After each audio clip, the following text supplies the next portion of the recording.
I'm going camping this weekend and I'm going to be sleeping in my SUV in the back of it. I've got an air mattress for it and a little tent for it.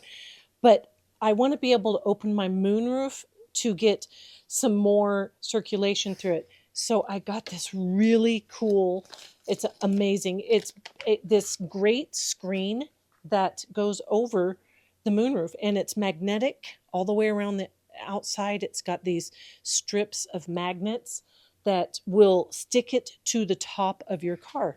And it's so easy to use. So I'm super excited for it. It comes in several different sizes.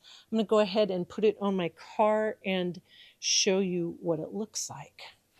Needed to use a little stepladder to get up on the top to put it on, but you can see how easy this is.